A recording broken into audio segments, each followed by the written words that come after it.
J'ouvre la séance. The meeting is now in session. Welcome to meeting number 23 of the Standing Committee on Veterans Affairs. 1082 and the motion adopted on Monday, October 3, 2022, the committee is resuming its study on allegations that medical assistance in dying was offered to a veteran unprompted by a Veteran Affairs Canada employee. La réunion d'aujourd'hui se déroule. Today's meeting is in hybrid format pursuant to the order adopted on the 23rd of June 2022, and members are present or with the application Zoom. Deliberations will be published on the website of the House of Commons, and on that web broadcast you will always see the person who's speaking and not the whole committee. Charlie, I would like to outline a few rules to follow. You may speak in the official language of your choice. Interpretation services are available for this meeting. You have the choice at the bottom of your screen of either floor, English, or French. If interpretation is lost, please inform me immediately, and we will ensure interpretation is properly restored before resuming the proceedings. Pour tous les participants, For all participants, please speak slowly and clearly. And if you are not speaking, your microphone should be shut off. And I would also I'd like to let the committee know that all witnesses have virtually done their sound check. And now I would like to welcome our witnesses. Today we have Colonel retired John D. Conrad, who will be here by video conference. We also have Mark Menke, Corporal, retired, and host Operation Tango Romeo Trauma Recovery Podcast for military veterans, first responders, and their families. We also have Caroline Hughes, Acting Director, Veteran Services, National Headquarters, the Royal Canadian Legion. And she is here through video conference. We also have Olivier Thorne, Executive Director of Veterans Transition Network, who is with us by video conference. With the Colonel John D. Conrad, so you have 5 minutes for your opening remark. Please go ahead. Well, yes, good morning. It's a real pleasure to participate in this deliberation and this with this committee. Real honor. I'm hoping that I can make a valid contribution. I think there's a lot I think for the committee to pull apart, and I do confess I may not be the best in terms of being up on the issue. I've read everything available in the media and followed the story quite closely. I do think, though, as we move forward, I can share some value from my own experiences with Veterans Affairs and the frontline staff who take our calls, who deal with our challenges. And from what I think, I'll be very keen to listen to my colleagues and to the deliberations this morning. What I think may have happened, and in my own experiences, the staff at Veterans Affairs are always super supportive young people and always willing to go that extra mile. And I could easily imagine looking inside the circumference of this particular issue. I can easily imagine a well-intended comment going astray, and that's not to situate the estimate or the discussion, but rather to point to one area that I think that really could use attention in our Department of Veterans Affairs, and that is a bit of a focus on cultural awareness and training of our own staff at this government ministry. Anytime that a soldier deploys in the Canadian Armed Forces, whether you're sea, land, or air, into any country, there is always a pre-deployment training and always a segment of cultural awareness that talks a little bit about the country into which you're going. And I wonder sometimes, and I'm not pointing fingers, but I wonder about the ability of, from what I gather, is a stretched government organization to conduct its own internal cultural training and awareness training. Veterans are a very unique lot in terms of their makeup. We're all very different. We come from different walks of life, different ethnic backgrounds. And one common thread, though, through all the brothers and sisters who make up the Canadian Armed Forces and stand as veterans, is a commitment to service and that element of self-sacrifice and the ability or the desire or the ethos to carry on, no matter how arduous your conditions or how arduous the mission set in front of you. And it sounds trite, like these words sound so simple to present to the committee, but at the same time, these are values in which we are deeply possessed and are very fundamental to our being.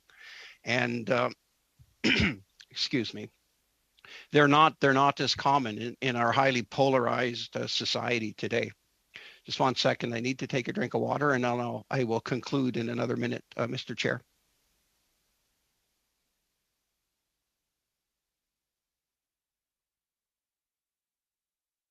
Please forgive me. It's dreadfully early here in Alberta. So I did want to address in my opening comments this aspect of training and education and cultural awareness for our Veterans Affairs staff. I've always found them wonderfully supportive, and it's so easy to say the wrong thing with mental health, with struggles, wounds to the mind, which are very real. You have ups and downs, and you are never completely free and clear. You need daily maintenance on your mental health injury. And it would be easy for even a well-qualified clinician to say the wrong thing. And I'm wondering, as we begin this dialogue and continue the conversation, I'm just wondering about that fundamental element of internal training. But perhaps I should leave it there and turn the floor back to the chair. Thank you. Thank you, Mr. Conrad, for your opening statement. And Colonel, I'd like to say thank you to you too for your service in the Army. And now I'd like to invite Mr. Meinke to have opening remarks for 5 minutes, please. Go ahead. Thank you, Mr. Chair. Thank you to everybody for having me here today. My opener changed last night as I stood at the War Memorial for the first time and put my hands on the side. I'm not exactly storming the beaches of Normandy here today, but I got about 30 minutes sleep last night. I am not here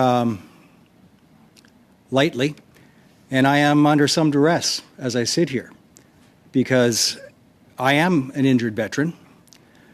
I've been in the system since 2017, hardest phone call I've ever made in my life. And I receive veteran benefits, and I have in the works veteran benefits, and I would be remiss if I wasn't to mention that I do feel uncomfortable with the testimony that I'm going to provide you today, because although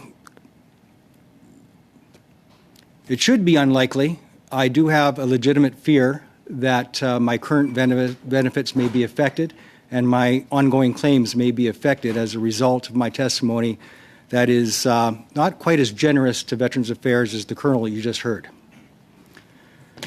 My name is Mark Meinke. I'm an Army veteran who served with the Princess Patricia's Canadian Light Infantry.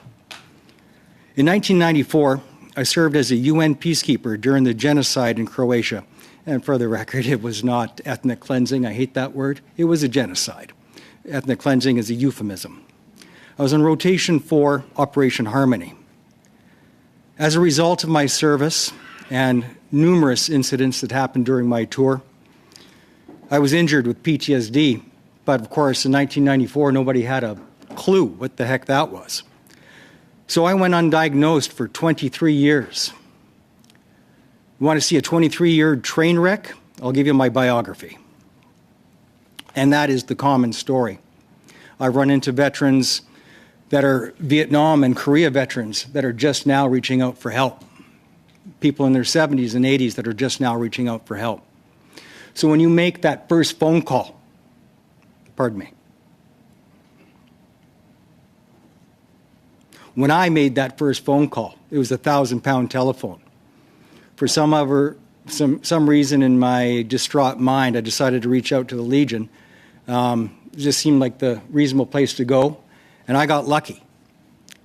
They took the ball and they ran with it. They were Johnny on the spot. Bing, bang, boom. I got a veteran claim in. The very first thing I said is, I don't want any money, and I'm not saying that this problems I'm having are from my service. I'm not saying that, because that's what we do. We say, no, it couldn't be me. I just know I need help, and I know that I can't afford the help, so maybe you can help me. But I'm not saying it's from my service. It took me over 2 years to accept that what I was suffering through absolutely was a direct result of my service. Genocide has a funny way of doing that. I am, as part of my healing journey, I took 10 months before I actually could see a therapist. 10 months. So to fill that gap at the OSI clinic, they did something called, it always escapes me. Anyway, they do something. And it's a stopgap measure that none of us like, and really has little to no value because of how it's operated. But it was something. It got me in the system and it got the ball rolling. And as I attended one of these, of the 10-week program or whatever it was, a fellow veteran who runs peer support put his hand on my shoulder and said, let's talk. You should come off to peer support. I'm like, no, that's not for me, man. Peer support, what am I going to do? Hold hands and sing Kumbaya? That's not me. But he convinced me, and I went, and it grew. Then I became a peer support facilitator a year later, and people would drive for 2 hours to be a part of that group. Really? 1 minute? Great. From that, it evolved into a podcast because I wanted to scale what I was doing to help more people, and now it's the largest in the world of its kind, where people find help through my podcast and get access to resources through my podcast. The veteran, as a result of that this is all about, came to me directly and gave me 2 recordings that were said on Wednesday to not exist. And they are in my possession, and they're on my phone.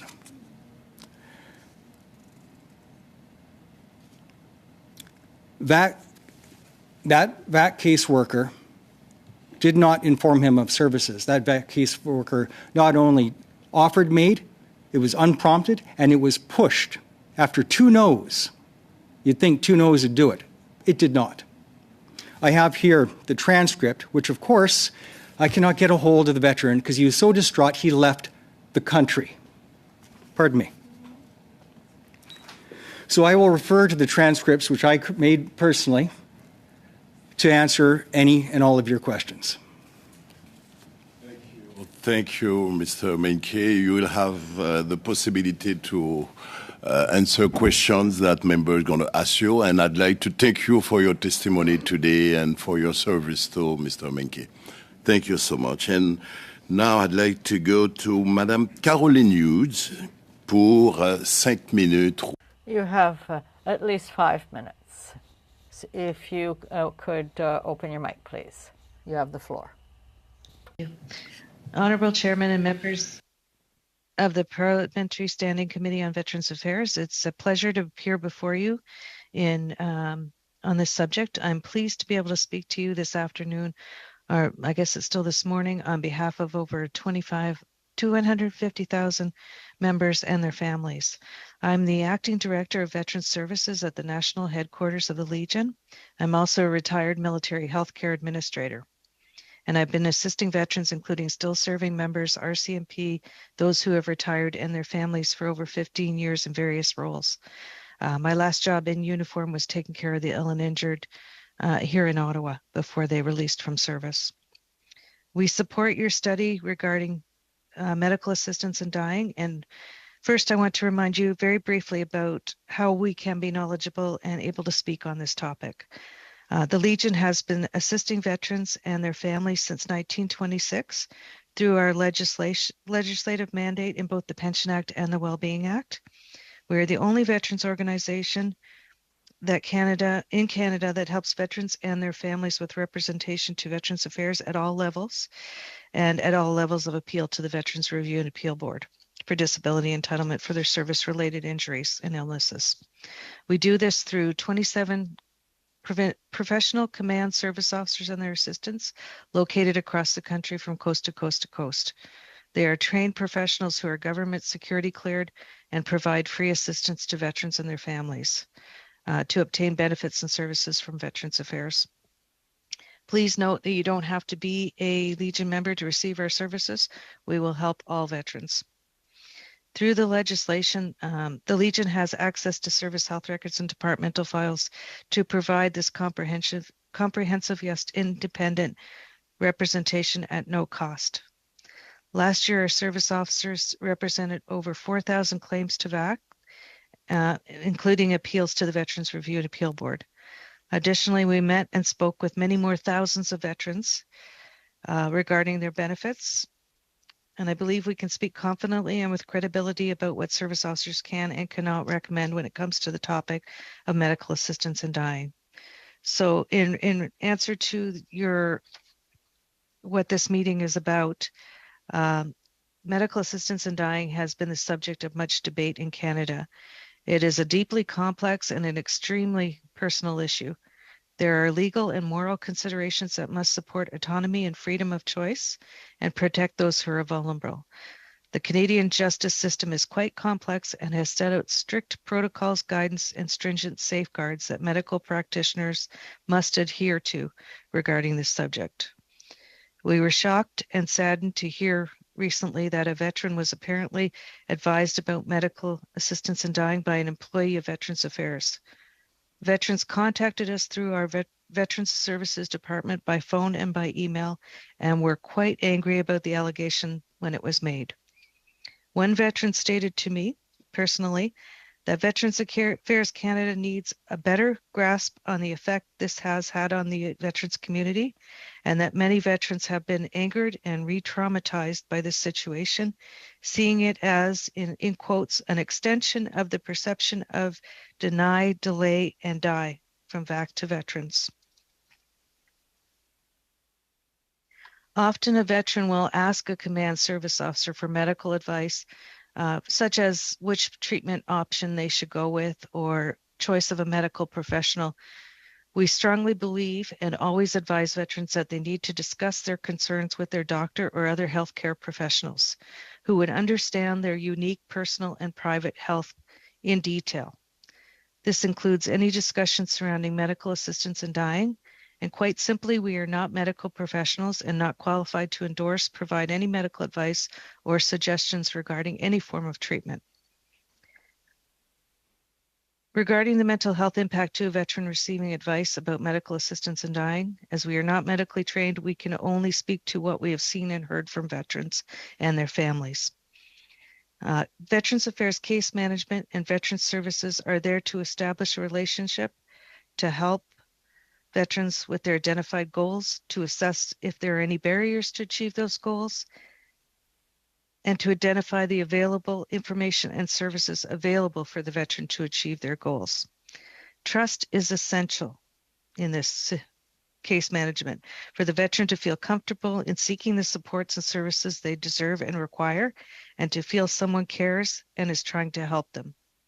If medical assistance in dying is ever suggested, trust can be broken, suspicion and anger comes to the forefront, with loss of self-worth, leading to an inconceivable setback for future well-being. We feel anyone living... Mrs. Hughes, I'm sorry, 5 minutes is up, and Okay. you will be able to answer some questions, and also thank you for your service. I know as a lieutenant retired, so thank you. And now I'd like to invite Mr. Oliver Thorne for 5 minutes or less. Please, Mr. Oliver. Thank you very much, and thank you for the opportunity to be here today.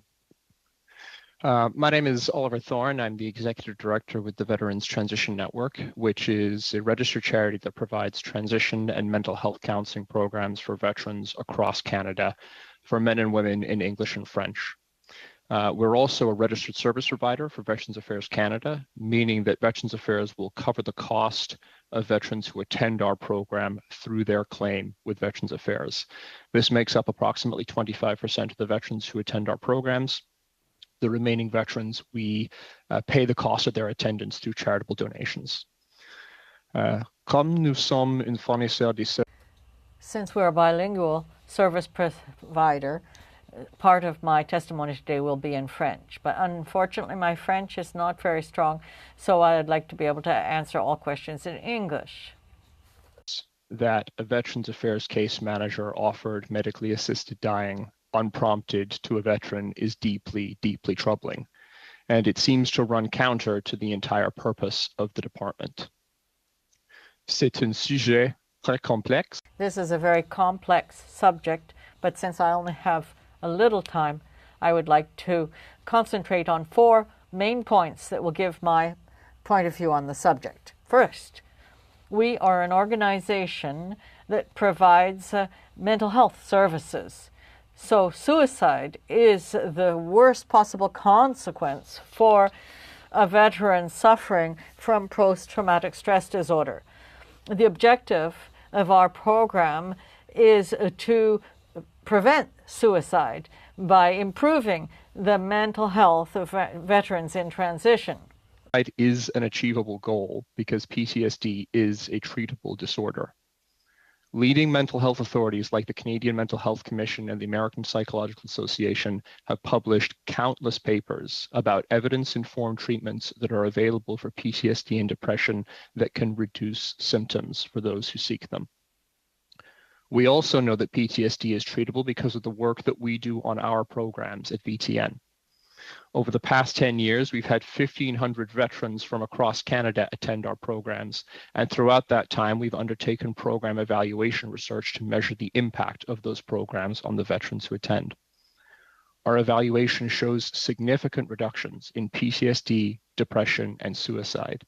In particular, one of our evaluations from 2016 showed that 80% of veterans with frequent suicidal thoughts on day 1 of the program did not have frequent suicidal thoughts at the end of the program and a year and a half later.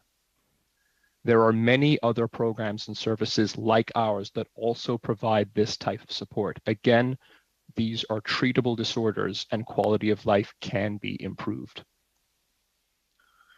Troisièmement et malheureusement, Thirdly, and unfortunately, because of military culture, veterans often are reticent to get help. And so often they only ask for help when their suffering has become intolerable, which is why once veterans finally do ask for help, our systems are ready to offer quality services rapidly to help them. And if that's not the case, the risk is that they will completely disengage from the process of seeking help, and they will become more vulnerable as a result. Add that I think that speaks to the very moving testimony that Mr. Menke provided regarding the challenge of reaching out and asking for help. It is absolutely vital that when veterans make that call, that the system is ready to receive them. Finally, with medical assistance in dying for a mental health disorder becoming available in 2023, we must consider the issue of access, both for MAID and veteran services. According to the Government of Canada, there is a 90-day assessment period before medical assistant death can be provided. But earlier this year, the Auditor General reported that the median wait time for veterans applying for a disability benefit is 39 weeks, which is 273 days. This means that for veterans who are ill or injured as a result of service, many of them could wait 3 times longer for access to that service than they would for medical assistance in dying. We cannot have a system that offers veterans medically assisted death faster than it offers them access to evidence-informed care that they rightly deserve because of their service to Canada. Thank you for your time. Merci beaucoup. Merci beaucoup. Thank you very much, Mr. Thorm. Your French is wonderful, so don't hesitate to speak to us in French also. And so to start our first round of questions, I would like to invite the Vice Chair of the committee, Mr. Blake Richards. You have 6 minutes. You have the floor. And first of all, let me say we've got a couple of veterans with us today. Mr. Conrad, Mr. Menke, thank you for your service to our country.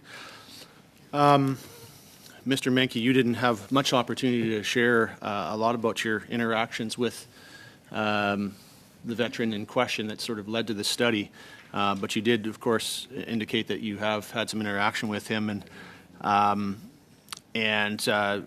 pointed out one thing that contradicted what we were told last week by the officials from Veterans Affairs, which is that there was no recordings. You indicate that there is in fact recordings, and you do have them in your possession.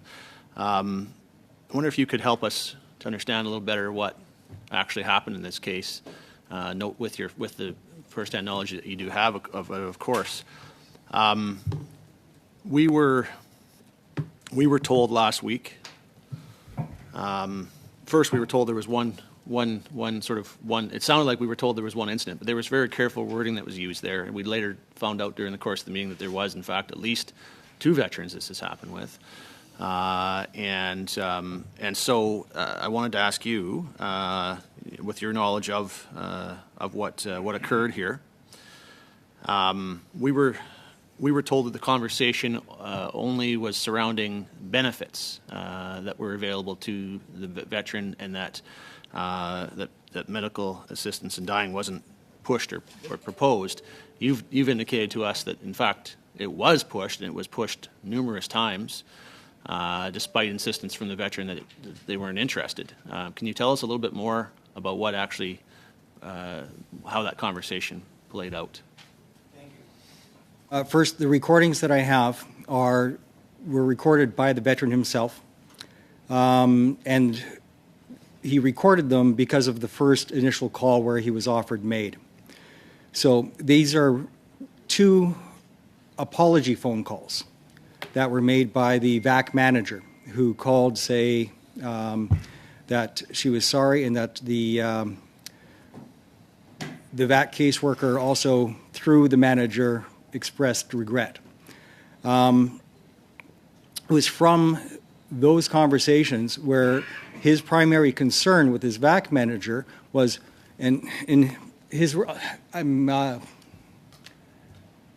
kind of torn because I can't give you the exact, I have to paraphrase in order to not be violating his privacy. So I'm walking a thin line here. But his primary concern was not for himself, and is also, I'm not going to give you the medical reason, like help that he was asking for, obviously. It was not PTSD, but it was something similar. But again, I'm torn. But either way, he was asking for help and assistance and support and resources. That I can say. But his primary concern was that during his original phone call with the VAC service agent, somehow in that conversation, he was told, we've done it before, and we can do it for you. And the one that we've done it for and has completed MAID, we are now supporting his wife and 2 children. This was his primary concern, to find out what in the heck are you talking about. Now, the idea that just talking about services, his response to that was asking about the legality of it. First he asked, why are you asking me this? Well, I just thought you should know if up the road, but I'm in a good place right now. He expressed that to me that things were sunshine and roses prior to this phone call. He was feeling good about life. Post phone call, he left the country because he was devastated by this phone call. It's called sanctuary trauma, where the place you go for help steps on your neck. And that's what happened here. This is incredibly alarming. To hear this account that it was pushed upon him, and to the point where it caused him to be in a far worse place than he was prior to the phone call, but also the fact that we hear there was another veteran and that was followed through with in that case, because we weren't obviously informed of that prior as well. Can you maybe just elaborate on what you do know about that? Was there any conversation about other than this one other individual? Was there any conversation that you're aware of about others? No, and in the recording, there's my knowledge of those recordings, of which I transcribed, but also my personal conversations. I spoke with this veteran for well over 2 hours, perhaps more, over a few different phone calls and numerous emails. And also the issue of, these outgoing calls, because these were outgoing calls to this veteran, outgoing, okay? But he wrote at length on my VAC account, so you got it in writing. So there is a record of all of this interaction in writing on his VAC account. That I don't know what the rules are for privacy, but it is in writing on his account. So to say there's no records of what happened is not true. Okay, well, I really appreciate you enlightening the committee, because it certainly sounds as though the story that we heard last week was not actually accurate in any way. Now, I wish we had more time, because it gets worse. Thank you so much. And now I'd like to invite MP Darrell Sanson for 6 minutes, please. Thank you, Chair. I want to thank all of the witnesses today, especially our veterans who served and who continue to live with some of the challenges. Mr. Mankey, I can't thank you enough for sharing, for your strength, for building a podcast to help more veterans around the country and maybe around the world. That's extremely positive and very important, and I thank you for that continued service in that area. This is a very difficult topic, if you want, of discussion, and it should never, ever have happened. And it's really unacceptable that it happened. And I thank all those who are sharing some particular information around that. It is also very important to note that it is not a service offered by Veteran Affairs to speak to Med. And the Minister has made it very clear that more training immediately was needed and is in effect being done as we speak, if you want. And we need to know maybe some suggestions of other things we can do to make it right. I do want to ask a question to all presenters today, and maybe we can start with the same row of presenters, Colonial Conrad, and then Corporal Mankey, and then Carol, and our final speaker as well. Back in 2021, we brought forward a program, $140 million, to ensure immediate mental health support for veterans. That meaning that you don't have to wait for your application to be processed. You can make application right off the top, and you have the services right away, because that's what's been shared by a number of you today, that we need to make sure there is no wait time when talking about mental health. So I'd like to hear from you quickly about if you know of people that have accessed that, and if you have any comments to make towards that end, because it is crucial. We need to do more. We need to be immediate in our services, and that's the objective of that. And even if your application is denied, you still have 2 years of service. So we'll start off with Mr. Conrad, Colonial Conrad, please, and then Corporal Mankey, and then thank you. Thank you for the question. I mean, I find that surprising, that 140 million. I mean, I didn't talk about myself during the opening 5 minutes, but and I'm in my office. I work in the provincial public service here in Alberta, but for 4 years of my life, I did not work. I lost both of my parents during COVID, and have recently tried to come back for mental health, just for support. As I mentioned on the front end, you can have bad days and you can have good days, and it took a long time to come to this meeting. So I do agree with what with Mr. Mankey has said about that 1,000 pound telephone. Just in trying to get into services or support out here, the wait line is extremely long.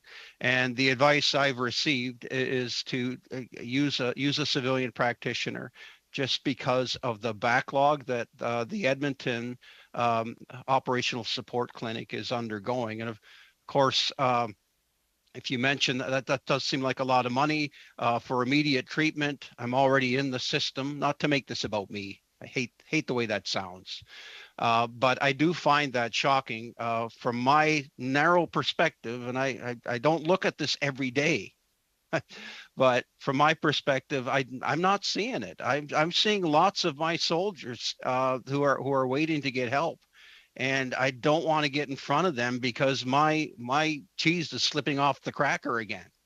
So that would be my thought. I better keep it brief.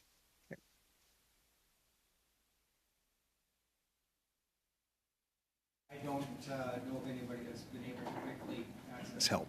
One of the main symptoms of PTSD that has to be respected when entering the mental health system is that we tend to have a very, very common aversion to any kind of administrative burden. So any sort of barrier to entry is, the word predatory comes to mind. Deny, deny, deny until they die is one of the common phrases within the injured veteran community, and that is the perception of VAC. And I say this as somebody who's receiving VAC benefits, but it was 5 years of clawing and scratching and the most grueling meat grinder of a process before I finally was able to receive the benefits that I now receive. I mean, it was brutal. It was one of the most grueling things I've ever endured, and I've endured some stuff. Mr. Mankey, it's got to be kinder. Mr. Mankey, I'm sorry to did I stop you there off because topic? the time is up, but that's fine. We'll have other possibility. And là, je voudrais inviter le deuxième. Now, I would like to invite Mr. Luc Desilets. Thank you, Mr. Chair. Thank you to our witnesses. Thank you for your services, and thank you for coming to testify. Mr. Mankey, should I understand that the person that recorded these is not willing to pass on the written transcription? That is correct. Yes. OK, on respecte ça. Okay, we'll have to respect that. And the deputy ministers, the two that we heard, said that there was no recording. So do you think that they're actually aware of the fact that there was a recording of that conversation? I don't know. I couldn't comment. But they are aware that there are lengthy letters saying everything that's in the transcripts are on his VAC account. He put it all in writing. So they're all sitting there, and they're more than aware of that. Là, quand vous parlez du... So when you talk about the account and the writings on that account, what are you referring to specifically? The veteran put everything that I have to talk about in letter format. My VAC account is a encrypted system. So all these emails are encrypted end to end, and he put it all in email format through my VAC account. Everything that I have here and everything and more, and all of his concerns are in writing. And yet, so that all exists. And of course, VAC would know that. Et ça, c'est pas accessible. And that is not accessible? VAC. It's 100% accessible. Anybody with VAC access, matter of fact, any service officer that has access to all these files, and they can read them. Anybody with the correct clearance. Quand vous avez... When you said earlier, and I'm quoting you, you said, this has already been done for others. What were you referring to exactly? What he told me directly, and this is not something I heard in the recording, what he told me directly was that he was told in his original phone call where he was offered MAID that she said, we can do this for you because I've done it before. And one veteran that we've done this before, after we completed MAID, after we killed him, we are now have supports in place for his wife and his 2 children. That is what he told me transpired. Okay. Okay. I'm a little bit astonished by all of this. According to you, and you have a transcription, what can you actually tell us on the content? What brought the employee to speak about MAID, to offer MAID? He doesn't know either. And he asked that exact same question to the VAC manager. And she also said, I don't know. I don't know where the heck that came from. But he was asking for a completely separate service and supports for neurological injuries. And she said, oh, just by the way, if up the road you have suicidal thoughts, and this is what he told me she said, it's better than blowing your brains out against the wall. That is what he told me she said. Very sensitive of her. Okay.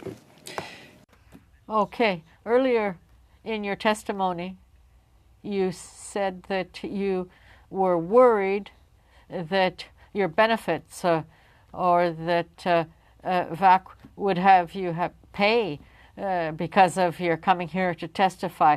And I'd like to ask you what makes you say that. Human nature.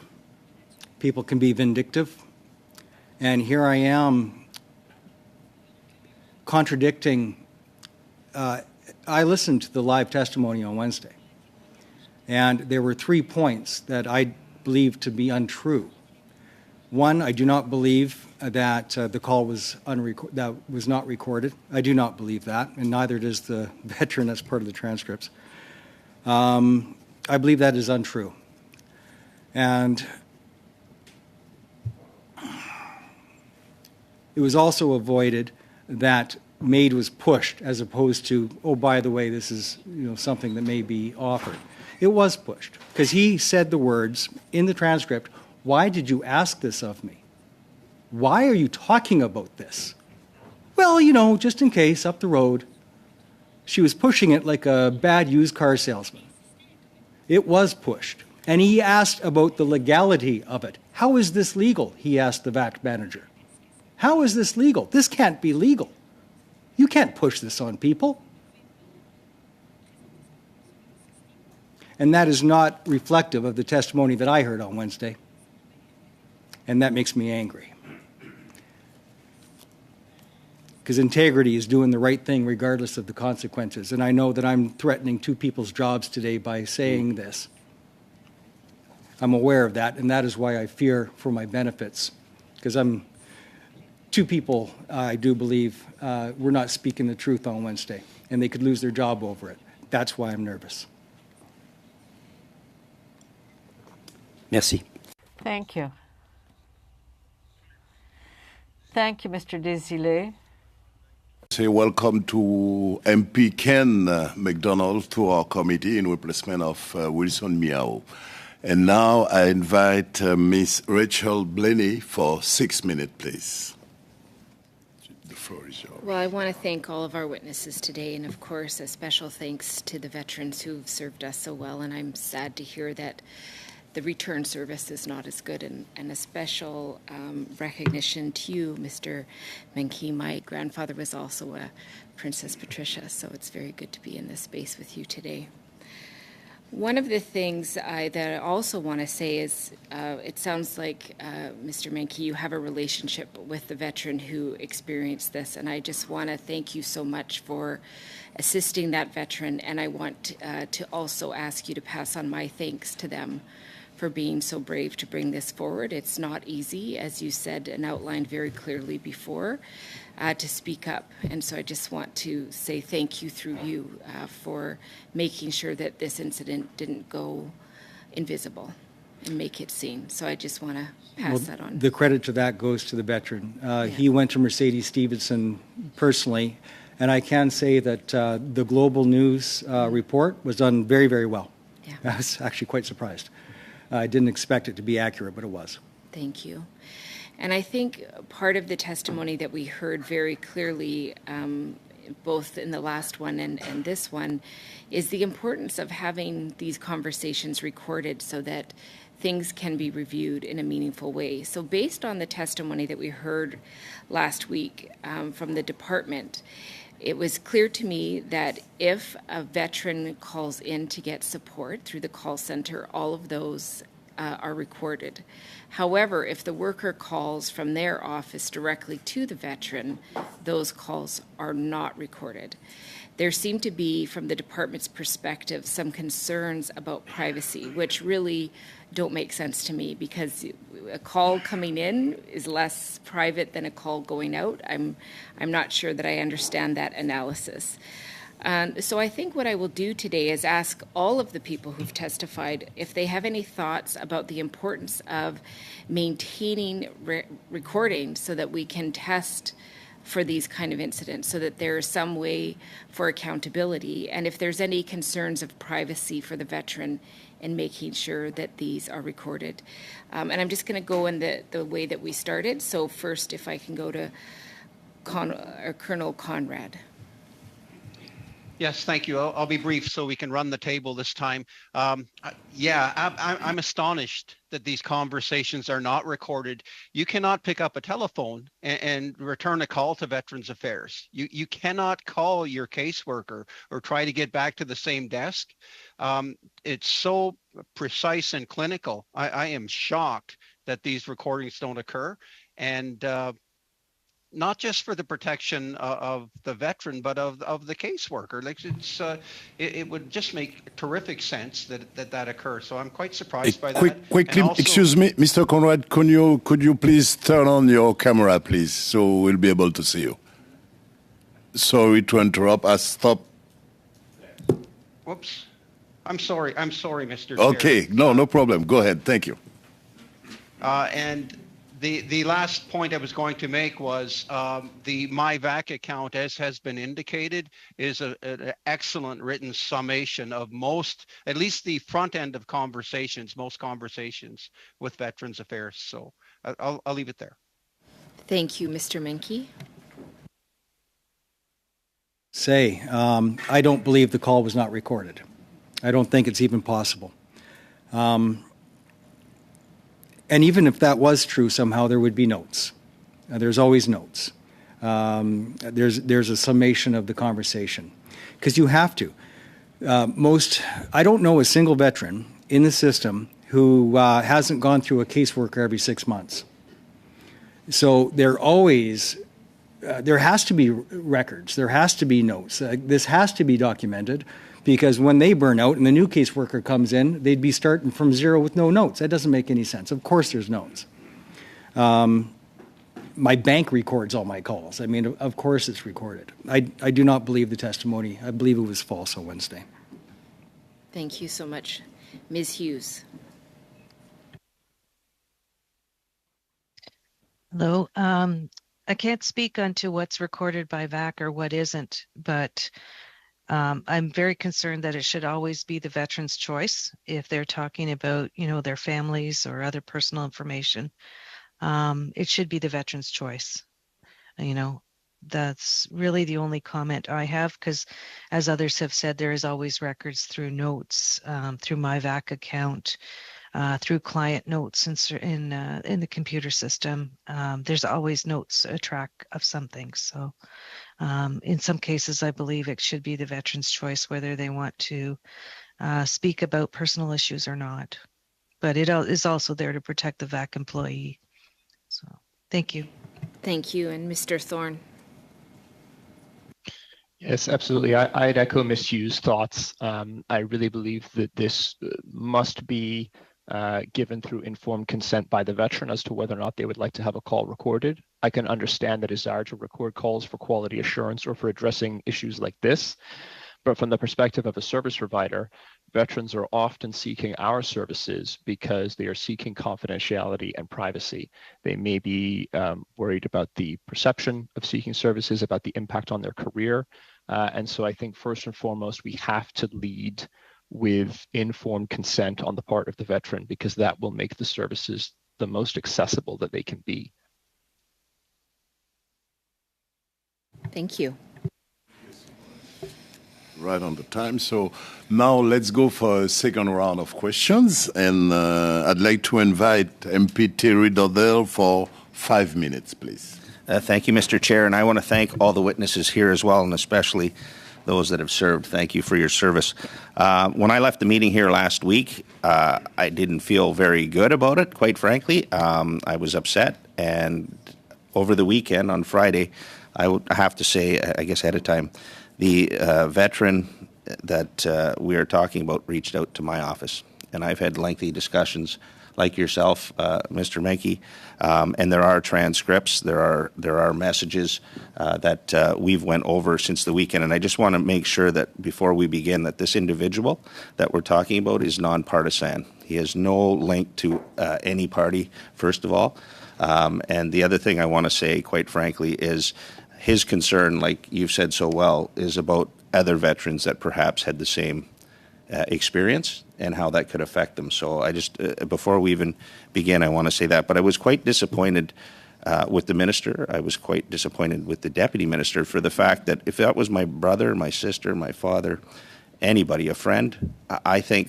for what happened, and I've seen the documentation, I can't share it as well at this particular moment in time. I haven't even shared it with my colleagues, quite frankly, to honor this gentleman. But I have to say, the apology, as far as I'm concerned, I would think that an individual at the top should have called this individual. Obviously, they had suffered from post-traumatic stress, and to leave them hanging after that fact is unacceptable. This came out in August, so I would just, my question, I guess, to you, do you think that the apology and how that went forward was meaningful? I didn't hear the apology. It was a week later, and which he did comment on. Is like, it's been a week. It's kind of an emergency. It's like, well, I got you when I could. Yeah, and the message was they didn't know who the individual was, but they sent a letter so they know who the individual was. So yeah, you would think, in my mind, I don't care who you are, I think a phone call, how are you doing, how are things going, would be what someone should do in the leadership role. Given the gravity of what it did, I mean, I got phone calls from around the world over this. People ask me, is this true? People that know me and trust me. Is this true? Did this actually happen? Yeah, it's true. It actually happened. And the individual also wanted to stress that, like you said earlier, you had great comments about they don't see if you have post-traumatic stress, so they've given their life to our country, and then people kind of shun them. And I think this speaks to a bigger issue, and this is what he said. How many other people have we done this for? Are we are we keeping numbers? I guess, from Oliver Thorne to you, are there numbers of individuals? You said, are they going down? We track it in, for our CAF. I'd like to see that. I don't know if this committee sees that, because we have to move forward, and I don't think we are, quite frankly. Well, I'm tremendously happy that he reached out to you. I gave him your number, and I didn't know if he would or not. He's gone dark on me. I haven't had correspondence in over a week. Well, and the issues, too, I think are far greater that He is one. So how many issues? And I think it's outside of the MAID question, and this is what I want to sort of say. This speaks volumes to the way that they are perceived as individuals after giving their career. So coming from National Defense before, we could not get people to join. My question is to the two individuals that have served us. Would you recommend to your children or your nephews or friends to actually join the Canadian Armed Forces?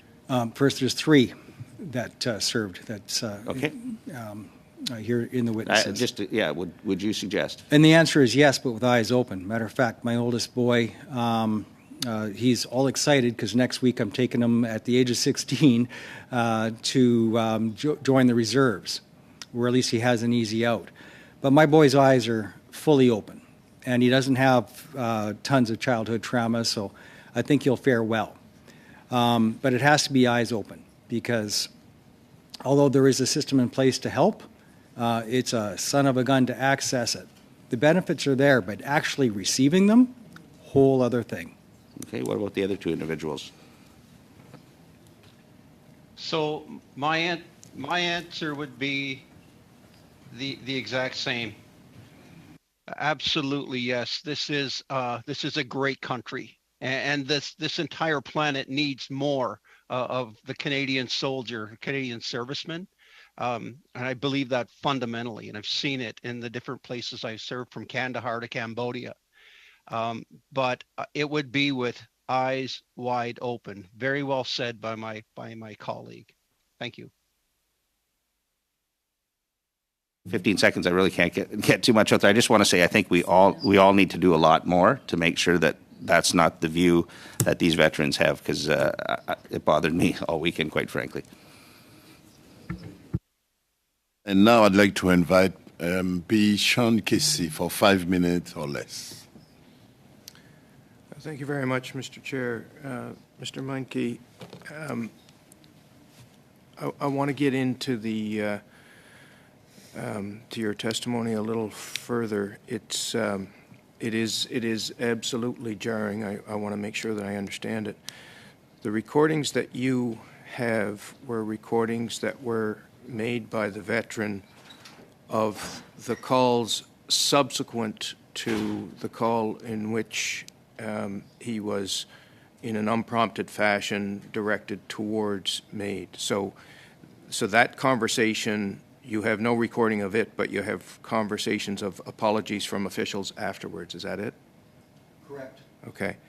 Now, these recordings that you do have, are you aware of whether the other person or people on the call, other than the veteran, whether they were made aware that the call was being recorded? I do not know.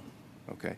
So do you know whether Veterans Affairs is aware of the existence of these recordings? Of these ones, I do not know. Okay. It depends, but he would have told them, and it would be in the notes. And So the answer to that question almost certainly will be in the notes. okay. And you've listened to the recordings? I have. Okay.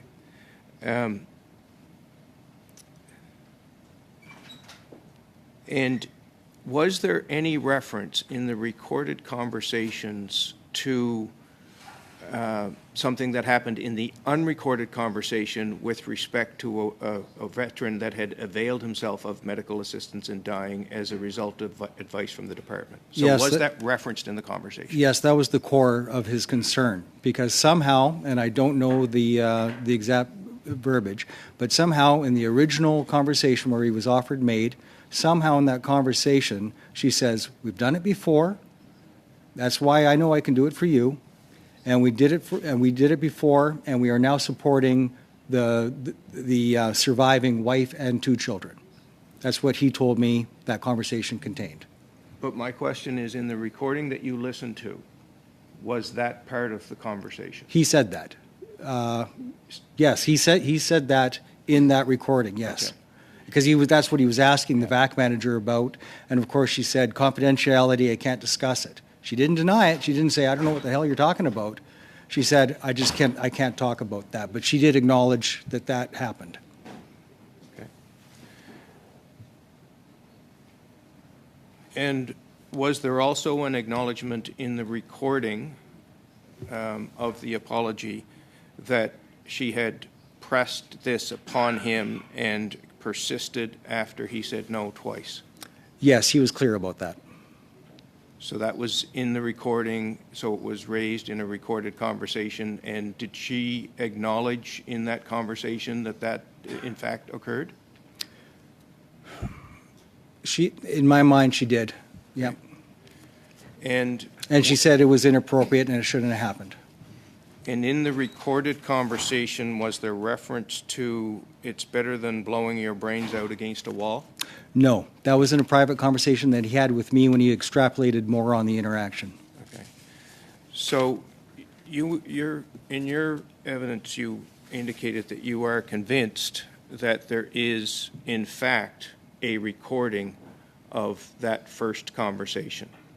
I would be shocked if that didn't exist, yes. Okay, but other than your gut, other than your experience, do you have any other basis for that firm belief?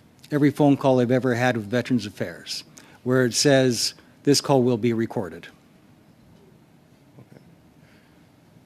So including calls with a veteran service agent? Yes, especially those. Okay. All right. Thank you. Thank you. Mr. Conrad, you had raised the issue of sensitivity and cultural training and indicated that perhaps Veterans Affairs is too stretched to be able to do that and to do it effectively. What advice would you have for them? I think sorry, just waiting for that echo to leave. The first thing I would advise is a focus on professional education and professional development of the caseworkers themselves. And I know budgets are tight, but we do not spend enough on this government department. We are when you talk about a disposable income that a government of Canada has and where things get invested, we are not a large interest group when it comes to garnering votes. The department should put some money, preferably an increased amount of funding, into training its own. Yeah. And that cultural piece is absolutely vital. Thank because you. Don't know what they. Thank you, Mr. Conrad. I'm sorry, time is up. Et là, nous allons passer. We will now have two short 2.5-minute interventions. I would like to ask Mr. Luc Desilets. You have the floor for 2.5 minutes. Thank you, Mr. Chair. My question would be for Mr. Thorne. Mr. Thorne, we know that suicide is 1.9 times higher than the general population, and for veterans less than 25, we know that it's 2.5 times superior to the general population, and so which is at 1.4 for normal. So a suicide every 9 days. My question may seem ridiculous, but did you agree with me that simply by using the words MAID, that medical assistance in dying, it's really totally unacceptable and not right for any veteran that's suffering from PTSD? Yes, absolutely. I would agree. Again, it feels silly to have to say that, but yes, if asked the question, I absolutely agree. And I question the ethics of it, even the legality of it. I am not in any way well-versed in MAID as a topic, but in preparation for today's testimony, I did some basic research, and my understanding is that the only person who is qualified to discuss MAID is a primary care provider, meaning either a physician, a nurse, or a psychiatrist. And so it seems to me that a case manager would not fit that definition. And so I don't understand how or why this would be discussed by a case manager with a veteran. And even more troubling is from Mr. Menke's testimony, the idea that the case manager said, and now we are looking after the surviving spouse and child, which almost seems to incentivize the idea of medically assisted suicide, which is just completely unthinkable. Si vous aviez un employé. If you had an employee who had used those terms, those expressions, those suggestions for MAID, and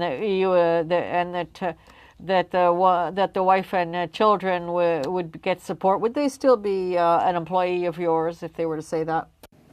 Je dois comprendre que Absolutely not.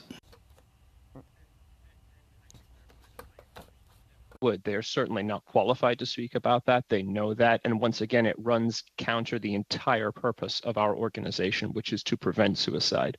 But without question, if somebody were to engage in that kind of a conversation, that would be complete grounds for dismissal. du gouvernement, selon vous? Merci, Monsieur Desilets. Thank you, Mr. Desilets. Your 2.5 minutes are up, and now I would like to invite Madame Rachel Blaney. You have 2.5 minutes. Well, thank you. And I think I just want to come back to just a short summary. So right now, when a call is made into VAC through the call center, it's recorded.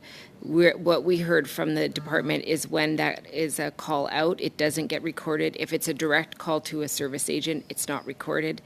So I appreciate what we heard is either that it should be recorded or there should be some sort of accountability given to the veteran whether or not the conversation is recorded. But I think we hear clearly from the department that neither is done. So I just want to thank everybody for clarifying that point. So the point that I would like to come back to, and I'm going to start with you, Mr. Menke, is just around the idea of sanctuary trauma. Of course, we know that veterans who are reaching out, and I appreciate the multiple levels of testimony today that talk about how hard it is to take that step. I think it is for anyone, but for a person who has served, who has committed to be a protector, it is even harder to take that step. So I'm just wondering about the impact of going somewhere where you're hopeful that you will get help and then having somebody not there for you in the way that you need it, and what that means in terms of sanctuary trauma, and what workers need to know about that so that we don't see anything like this ever happening again. How much time do I have? 1 minute. Last year, after years of struggling horribly with suicidal thoughts that I didn't want in my head, I'd call them intrusive thoughts, trying to beat them away, and I felt like I was getting closer and closer to the cliff. I talked to my therapist, provided by VAC, and her solution is, well, the knife that you would use, just hide that. And if you haven't done it yet, you probably won't. That would be an example of sanctuary trauma.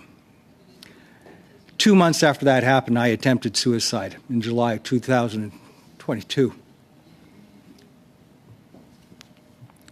And I saw it coming. I said, I see it coming. I need some help. I have never been back to that clinic.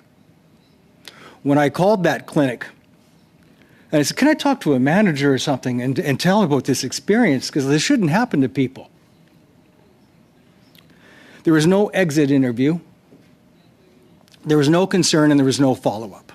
So I was on my own. Thank God I have the resources because of my show. But that's sanctuary trauma. And the breach of trust that creates, I will never go back to that clinic. And that was after years of being there. Thank you, Mr. Menke. And now, let's go to Mrs. Katie Rogenthal for 5 minutes, please. Thank you so much, Chair. Thank you all for being here and for being as brave as you are today and sharing this truth from your hearts.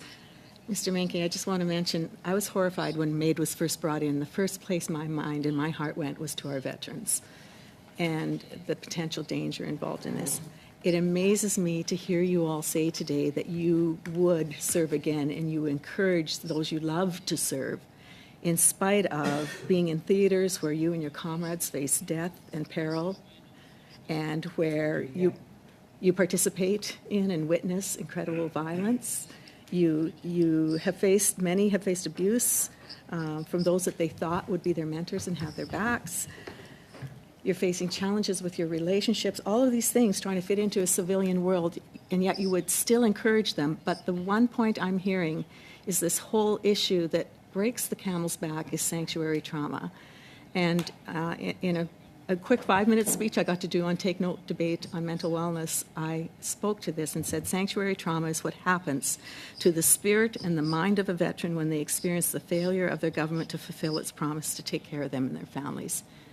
Would you agree with that picture? Am I painting it right? Sounds like a good way to paint it to me. Okay. I would just like to ask you and Oliver as well, sorry, Mr. Thorne. Ms. Hughes spoke about the strict protocols that exist around MAID. And my companion who spoke last week when I wasn't able to hear, he said, was this referred to law enforcement? It is punishable up to 14 years behind bars for someone who is doing something they should not do in regard to this. And yet I'm seeing strict protocols truly being stripped away more and more by the government on this issue. And do you feel that in this case this is proof, again, that, I'm sorry, this is out of control? There are no strict protocols. I had Nicole Scheidel on my show. I'm shocked that she's not one of the witnesses here. She's the executive director of Physicians for Life or something like that. On September 24th of this year, a 21-year-old man was completed MAID. His issue, he had one eye and he had depression. Right. He's dead. He died on the 24th through MAID. Okay. Because he has one eye and depression.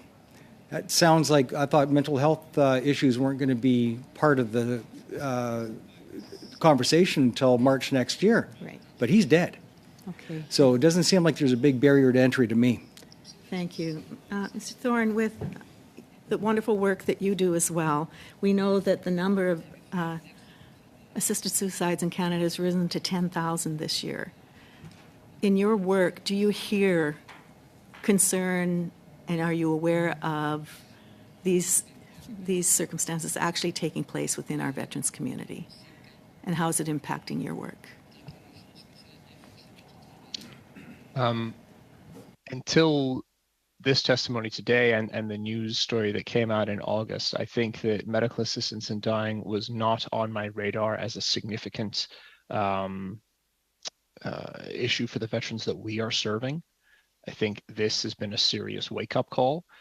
Suicide has been on our mind for the 10 years that we've been operating and for the 25 years almost that our program has been around.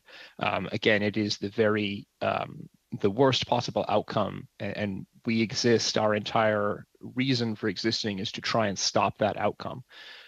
So suicide has always been on our minds. But the possibility of suicide through medical assistance in dying for a mental health disorder, again, that we know to be treatable, we know that people can improve, is worrying. Absolutely.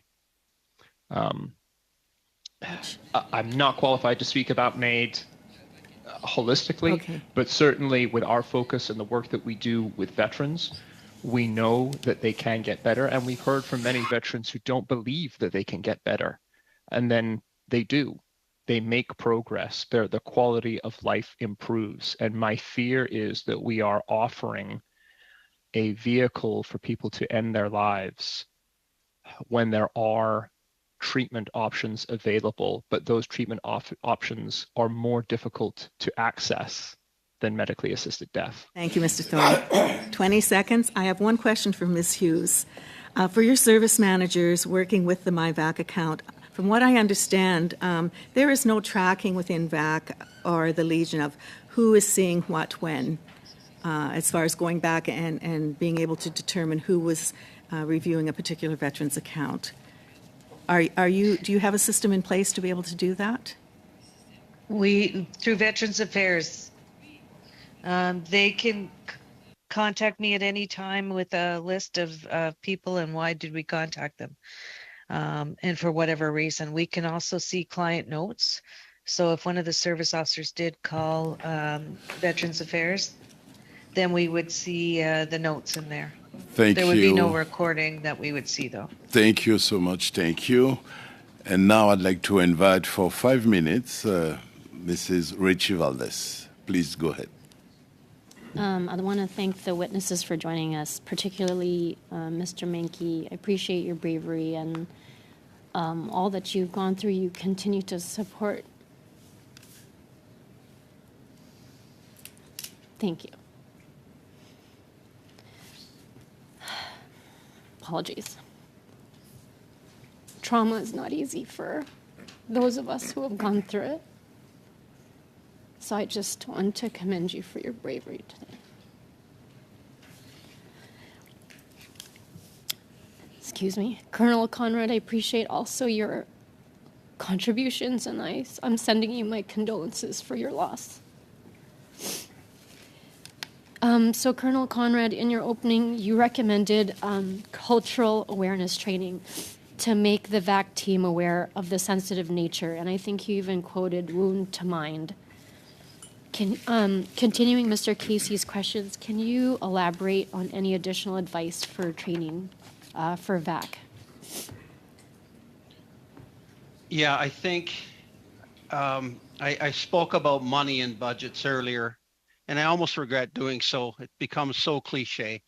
What I would encourage of VAC is to be more interested in the leadership function of your own department.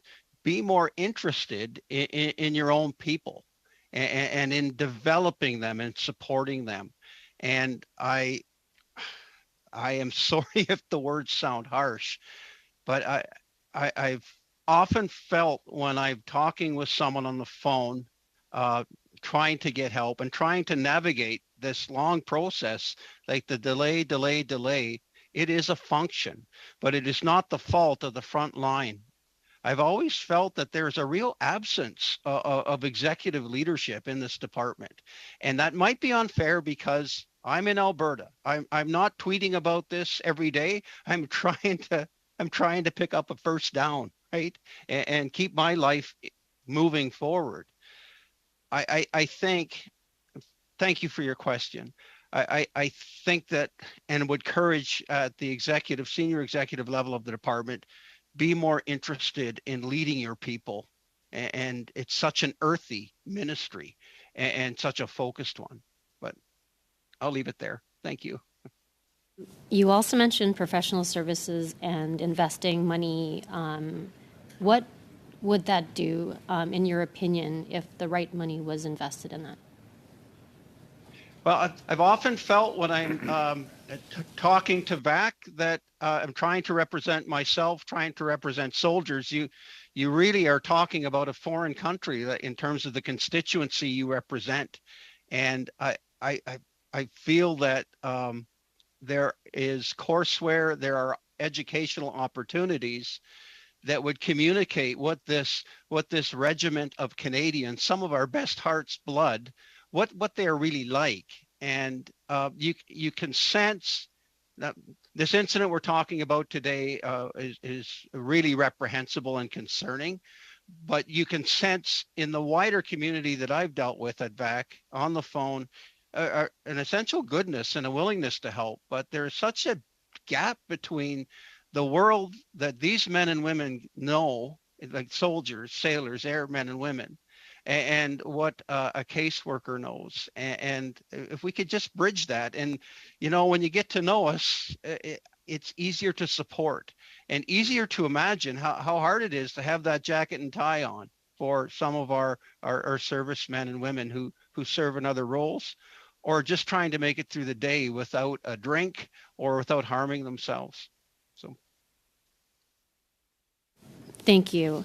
And I'll just connect this with Mr. Thorne. So the services that you provide with the Veterans Transition Network, you noted that the network supports trauma through reliving it. Can you describe how that helps with the healing process for veterans? Yeah, absolutely. Well, one of the sort of recognized standards for treating trauma, there are a number, but one is prolonged exposure therapy. We take, our program is what you might call talk therapy.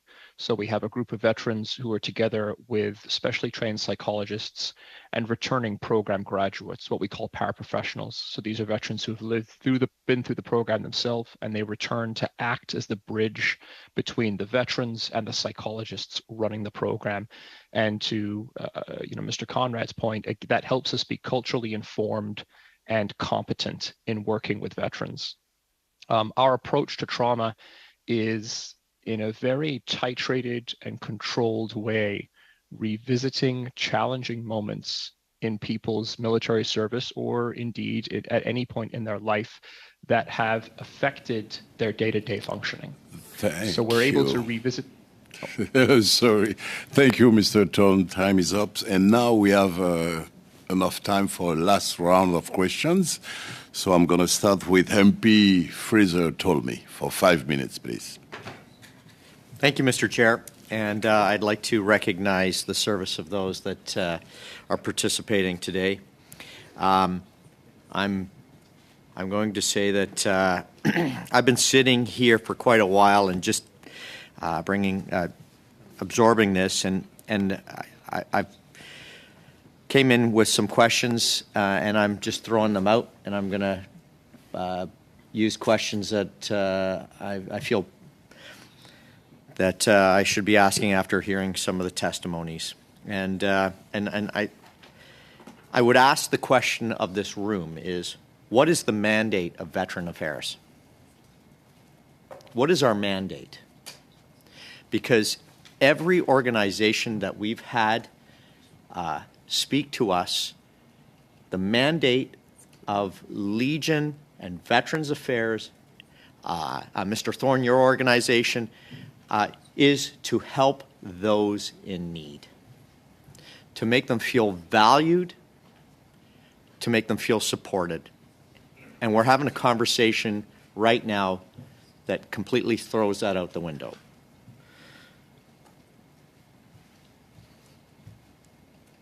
I would ask myself, what would happen if a young student went in to talk to a student counselor in school and said, I'm having a hard time, I'm having issues, and they were given the same answer as what the person that we're talking about was given. We've got a way to end your life. So I'm really struggling right now with where we're going right now in society and what the message that's coming out of Veteran Affairs is. Mr. Manke, based on your knowledge, was a physician ever included in the conversation with the individual who went through with MAID? Physician? Physician. No. Okay. You run a podcast, and I would ask, what is the mission of your podcast? Well, I actually have one. The mission is to save lives and relieve pain by making help for PTS injuries easily accessible, with a vision of a world where the path to recovery is clear. That should be the same mission and vision that VAC has, but if it is, they're missing it. Okay. So would it be fair to say that this gentleman, that you have the transcripts of that reached out to you was looking for help? He was looking for help for a common service-related injury. Okay. And do you feel that the service that he was given was the right service or the wrong service? He was given no service. He did his own research to find help, and he was asking for support, and was asking if VAC had any other that they could suggest. And now that I have the opportunity, he asked for supports for his family because of the phone call, and he was denied. Okay. So would you say that a boundary was crossed? Would you say that the mandate that Veterans Affairs has or should have was crossed? Unless the mandate is budget cuts through getting rid of us, yes, a line was crossed. Okay. I just want to say on a quick note, You mentioned PPCLI. My cousin served in Croatia on PP in your unit, and I know that afterwards you and I can take a moment to maybe discuss that. We might know some common people. Potentially. Colonel Conrad, I know you opened up your comments earlier on that you said maybe some well-intended comments had gone astray. Would you stick to that after hearing some of the comments that have been shared and understanding what should be a mandate for Veterans Affairs? No, absolutely not. My eyes have been really opened with what other folks have brought forward this morning. I don't stand by those comments knowing now what I know. I'll tell you one thing about MAID. I lost my dad on May 25th to a medically assisted death after a long fight with cancer. And the very first person that opens their mouth to ask for it or mention it is the patient. And under no duress to a medical practitioner, unless I'm misunderstanding the legislation, my dad had to bring it up, not even the practitioner. So I just wanted to be clear there. Somebody asked me why people commit suicide. Please, somebody asked me that. Okay. Well, let me invite Mr. Luc Desilets for 2 minutes and a half, please. Mr. Desilets. Thank you, Mr. Chair. Mr. Thorne, I'd like you to explain how, in your type of organization, how do you deal adequately with the suicide ideation that some veterans had? And MAID, what type of information, what type of training do you give to your employees to deal with these two issues?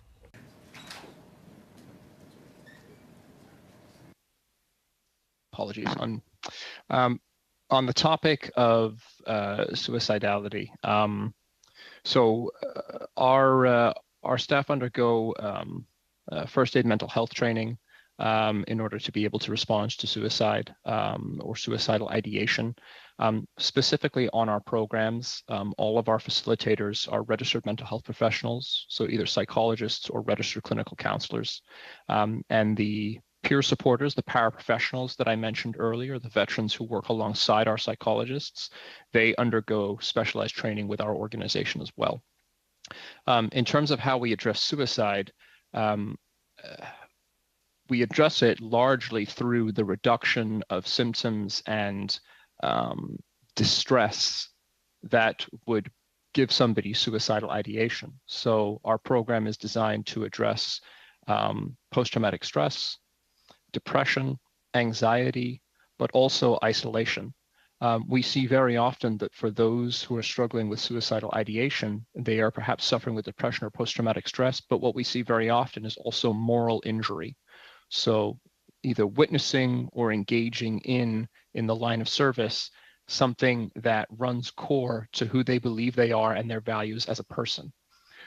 This injury is particularly nefarious because it produces an enormous amount of shame in the individual who suffers from this. And shame leads to isolation. Isolation leads to a lack of peer support, and all of this leads down the line towards suicide. Our intervention is designed to bring people together in a group, to get them comfortable with one another, to teach them skills for understanding why these experiences are affecting them the way they do. And if we create a safe environment, these individuals can share some of these difficult moments in these stories with one another. They can reduce that shame, reduce the isolation, learn skills to cope, and they go out into the world after the program with a peer support network of those individuals that they took the program with. That is our approach to reducing suicidality. In terms of how our coordinators or how our staff would respond to medical assistance in dying, they have been instructed not to discuss it with anybody who brings it up, and that if they are asked, they must refer the person to their physician or to a primary health provider. Thank you, Mr. Thorne. And sorry, Ms. Blaney, I forgot to invite Mr. Charles Rogers for 5 minutes, and after that I will go back to you. So, Mr. Rogers, you have the floor for 5 minutes, please. Go ahead. Thank you, Chair. And I, too, would like to welcome our guest today. And I guess thank you for your service as well. That's incredibly important. We have heard a lot of testimony, and, you know, there's lots of questions that we could go in different directions. But, Mr. Thorne, first of all, you mentioned in your testimony that, you know, you talk about PTSD and suicides and what happens, suicide prevention, of course. And you mentioned the fact that vets are reluctant to reach out for help. So it left me wondering, you know, is there a process in place for veterans when they finish the military service and they go off to live a civilian life? Is there some kind of process where vets are monitored, or is there some form of follow-up by VAC with these people who finish their service as members of the military? Are you aware of any of that? I think that is in the process of being built out and has been over the course of the past few years. So specifically, this would be the transition group within Department of National Defense. Previously, it was known as the JPSU, the Joint Personnel Support Unit. Those have all been rebranded or relaunched, if you will, as the transition centers across Canada. The idea being that preparation for transition will become a standardized part of military training throughout a military individual's career. But as they approach their release from the military, that training within the transition group will ramp up with the hope of better preparing them for the transition from military to civilian life. This work has been ongoing for a number of years. We are hopeful that that will help the transition process, because what we often see is folks who slip through the cracks. And again, because of that reluctance to reach out, they sit there and they continue to deteriorate, their symptoms deteriorate until they reach a point of crisis. And that's what we hope to avoid. Thank you for that, Mr. Thorne, and it's good to hear that that kind of transition group is being, that process is being implemented. Mr. Meinke, you mentioned that you were a long time before you reached out. So from your perspective, I guess the same question is, was there any follow-up with you before you reached out? Was there any follow-up from Veterans Affairs Canada? No, I'm an old-timer. I got out in 1995. So when I got out in 1995, it was don't let the screen door hit you in the butt on the way out. There was nothing at the time, and there was nothing subsequently before 2017 when I first entered the VAC system. So during that entire period, 23 years, there was never an outreach call of any sort, no. Should there be? Oh, yes. Yeah, the longer, it's like a cancer. The longer you leave it, the harder it is to treat. Yes, yeah.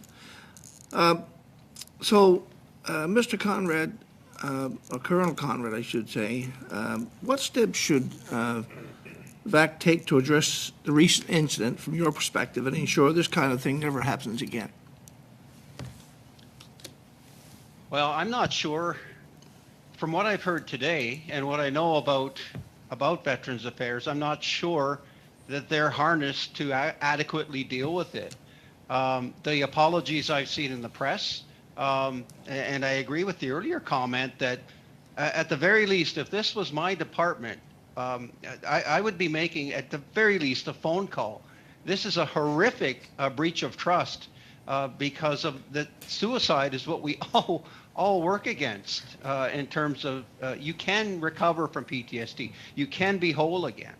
So this is a fundamentally concerning. I'm not sure they can get there from here on their own. I'm sorry. Yeah, that's my honest belief. It's too late. From what I understood, the apology in the press was 4 or 5 days in the making. During that time, deputies and ministers would be scrambling to make sure that they had their best face forward, that they had all the facts.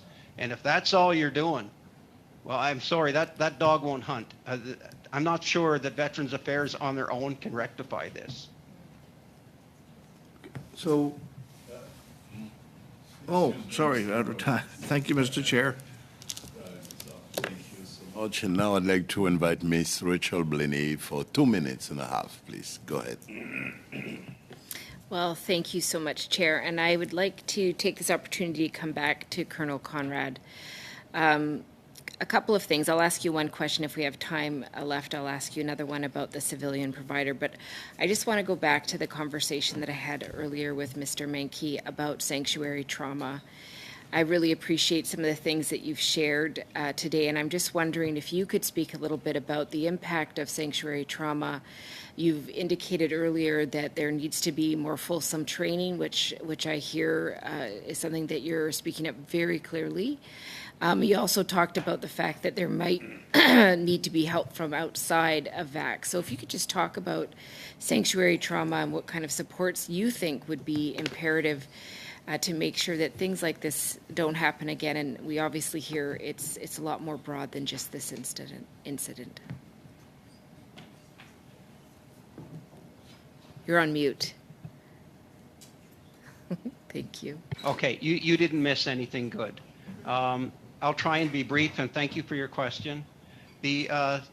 My experience with getting help, I wandered in the woods for about 4 years of my life where I did not work.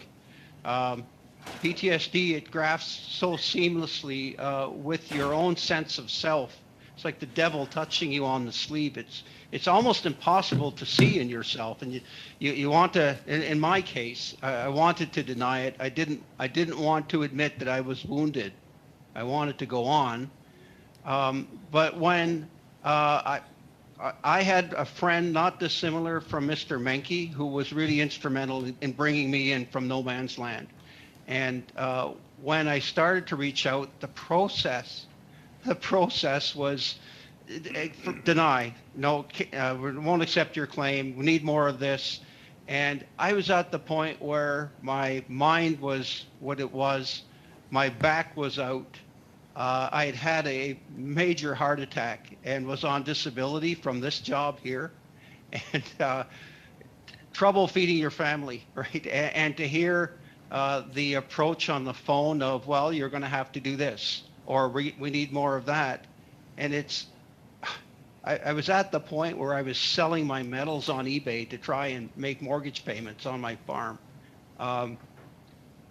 It was a fundamental misunderstanding of who we are. Like, I want to be good again, right? Like, I don't know what's wrong with me. I know I can't walk straight. I know that fundamental misunderstanding with the person on the phone. Like, I'm not a quitter. I'm even having trouble putting it into words for you today. So to answer your question, for me, attitude and understanding are so important quality in an institution, in a thinking institution.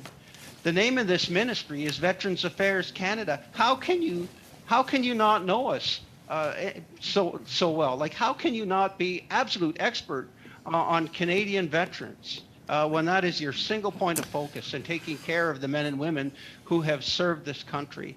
So I do come back to education. I think it starts at the top. I have long said that the top end of this department, they don't seem to get that they're not an insurance company. They don't seem to get that they're in the business of taking care of human beings who would have given their last breath to protect you. And many of them have. Thank you. Okay. No, that's okay, Mr. Conrad. Thank you. So you were on the... Okay, thank you so much, and time is up. And now I'd like to ask Mr. Blake Richards to speak for 5 minutes, please. Go ahead. Thank you. So here's what we know. We've got a veteran who came to Veterans Affairs seeking help for injuries and trauma that he is dealing with as a result of his service to our country. And instead of being offered support or resources to help deal with the issues that he was facing, it was suggested that he maybe consider medical assistance in dying. And it was pushed on him. Despite his insistence, he wasn't interested. It's caused him to spiral downwards from what we've heard from you, Mr. Menke. And we, despite what we were originally told, which was that this was an isolated incident, it turns out there's at least one other veteran that this has occurred with, and that veteran is no longer with us. Now his family is being supported.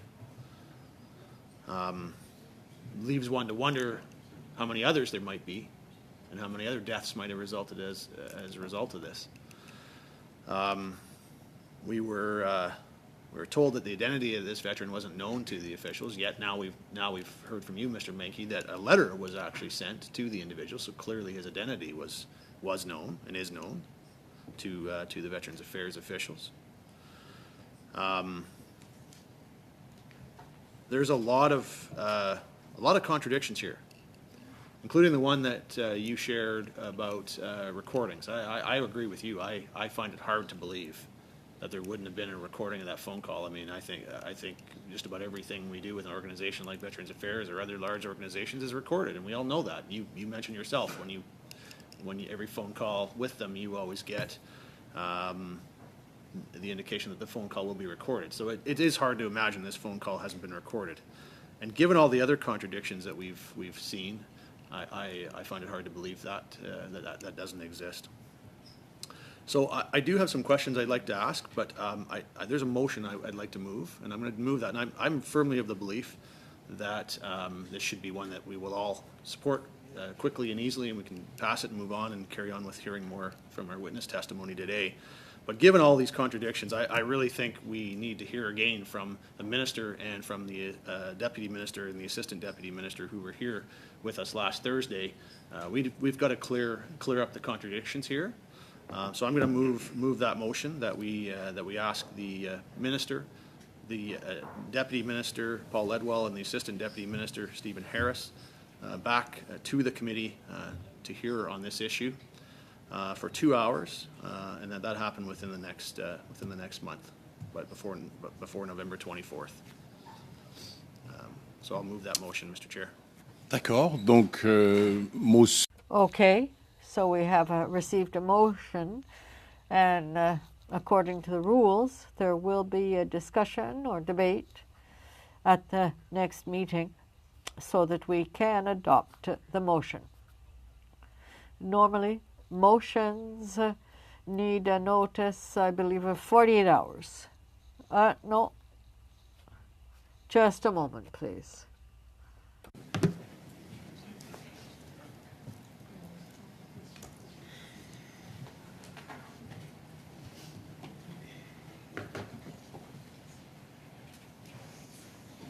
Merci Mr. Chair, pour. it's my understanding we don't need notice because it's the subject matter of the meeting, and I'm quite confident, given what we've heard today, and I mean, I'm sure everyone is shocked by this situation, and everyone's that didn't recognize the contradictions. I mean, obviously, I know you have to open it up for debate, but I'm hopeful that we won't need debate and that we can all just pass this.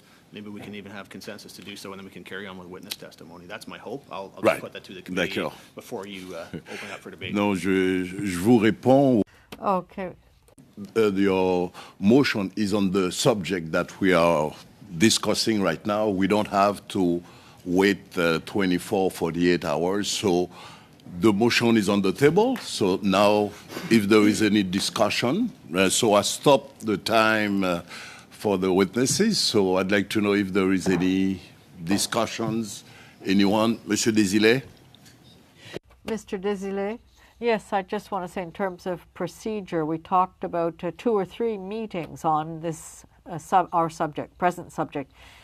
Does that mean that for the next meeting and the third meeting that we will have the ministers and the deputy ministers if they're available? Parler. The motion speaks about in the course of the next month. So if you want to bring an amendment, you can do so. I mean, I'm just trying to leave. I think that the minister should appear. That this needs to be cleared up, and I would hope that they would want to appear as quickly as possible. I was only simply allowing for scheduling. I know that can be an issue, but I would strongly suggest that meeting happen as quickly as it can, and then following that, we can probably, as a committee, determine what our next steps would need to be, if any. But I do think it's important that there's a lot of contradictions here that they need to be cleared up as soon as possible. And I would think that the minister and his officials would want to clear those up as quickly as they can as well. So I would say, although I'm leaving that latitude for them, I think that it should strongly be suggested when we write to the minister that not to try and leave a month, to try to come as quickly as they can. But we're obviously need to give some flexibility for scheduling. Yeah. Thank you so much, and the clerk will work on that situation si toutefois la motion est adoptée. If the motion is adopted. Madame Morgenthau. I think there's some confusion around what Mr. Desilets was saying, because we had said 2 or 3 meetings. This is our second. Did we have a third one scheduled? No. At this point in time? I don't think so, because so is next... this a third meeting, or is this a fourth meeting that we're asking on top of the 2 or 3? Yeah. I think is that what you were trying to determine? So I can add something to that, Mr. Chair. My understanding is that we had, as a committee, the decision had been made to have 3 meetings. Right. We've only had 2, so there obviously needs to be another one. I don't know, and I don't know if there's other witnesses we still could hear from on this, and we also don't know, what might come from the meeting that we have with the minister. So, in my mind, I think we should be prepared as a committee to make that decision following that meeting, whether there needs to be more meetings and how many of them there should be. Yeah. Okay. So I'd like to tell the committee, yes, we agreed for 3 meetings, and for the 3rd meeting we have no witnesses.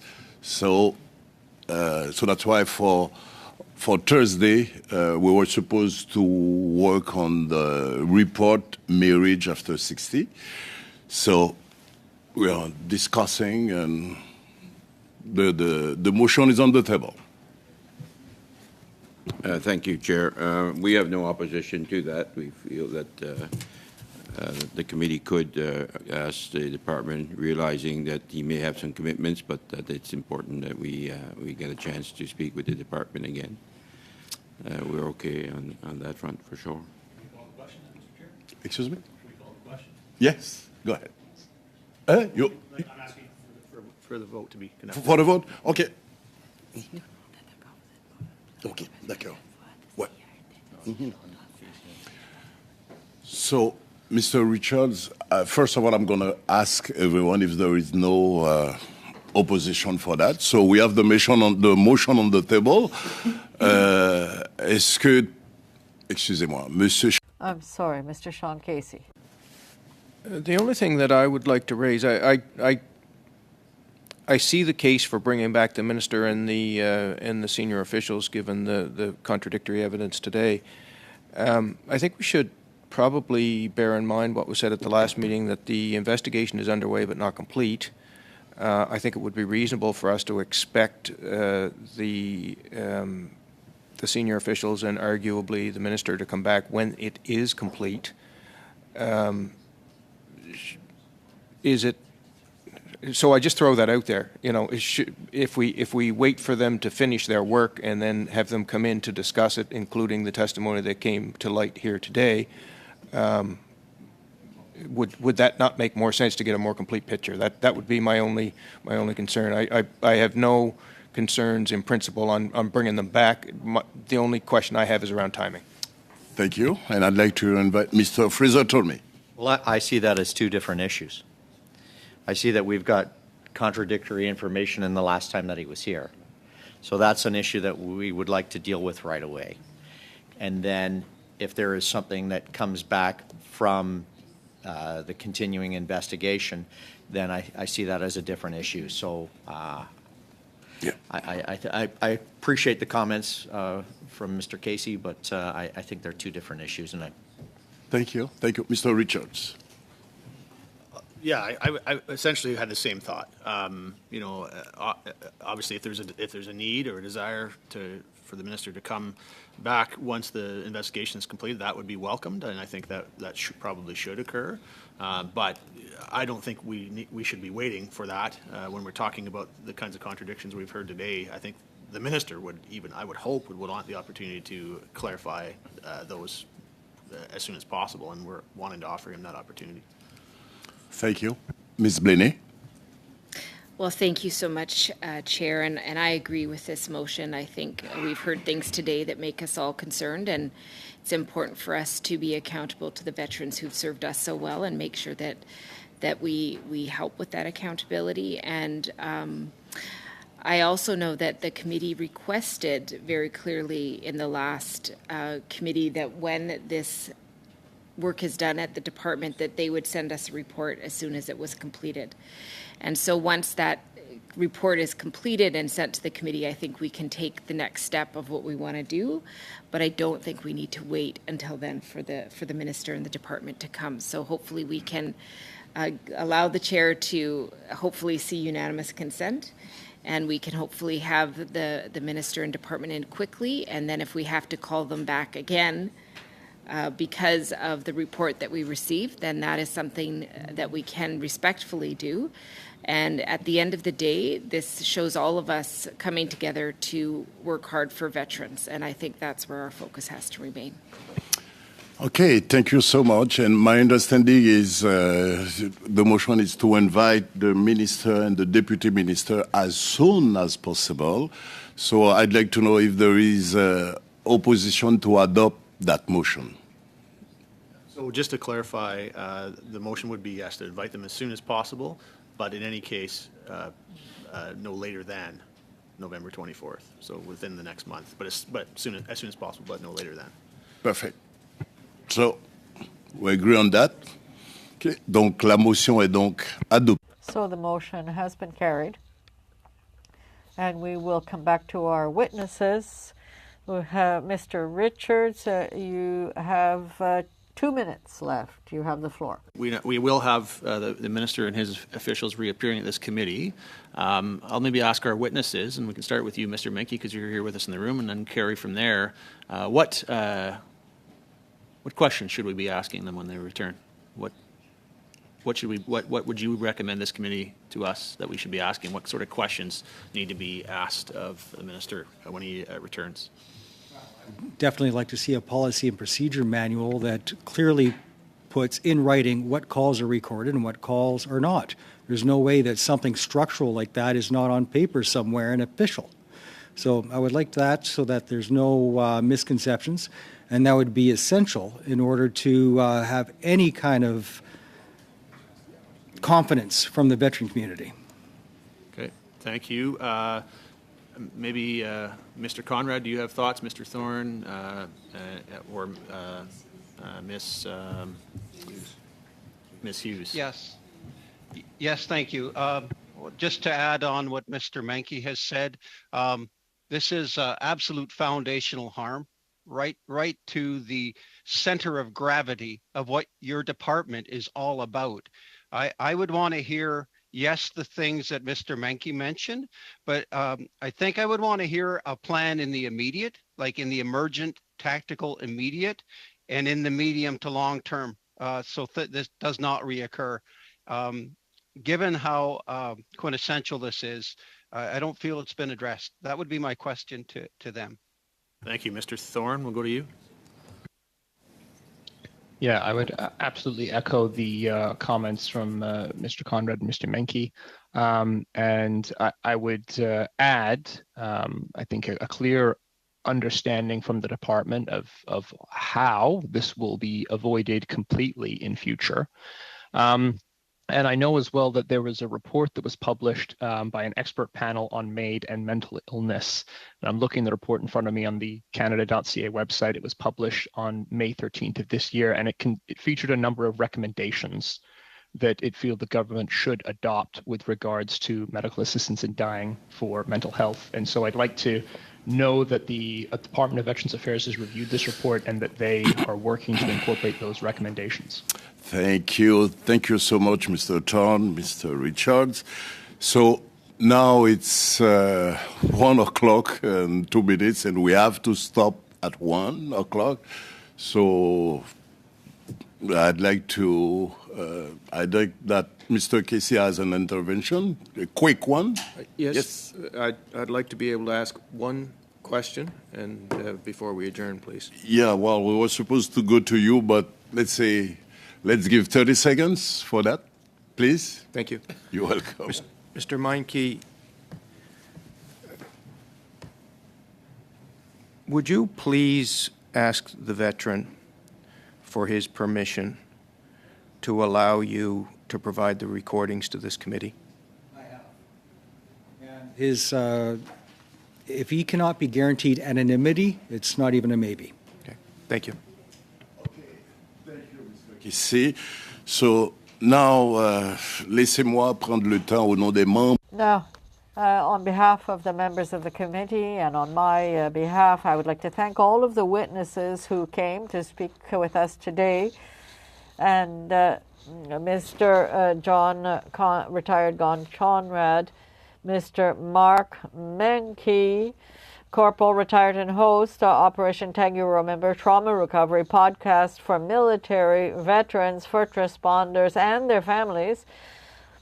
Carolyn Hughes, Acting Director of Veterans Services, National Headquarters, the Royal Canadian Legion, and Mr. Oliver Thorne, Executive Director, Veteran Transition Network. I would like to say, I'm sorry, Mr. Menke and Mr. Conrad, your testimony was very moving, and we do hope your health may be much improved in the future. So thank you very much for coming here before the committee. And I would like to remind the members of the committee that this Thursday we will be in camera to study the report on benefits, survival benefits for survivors, and also we will look to the motion that was adopted today and look at the conclusions. So would the committee be ready to adjourn? Well, thank you very much. I would like to thank the interpreters, and I would like to thank all of the team of the committee. So we are now, we stand adjourned. Thank you, and take care.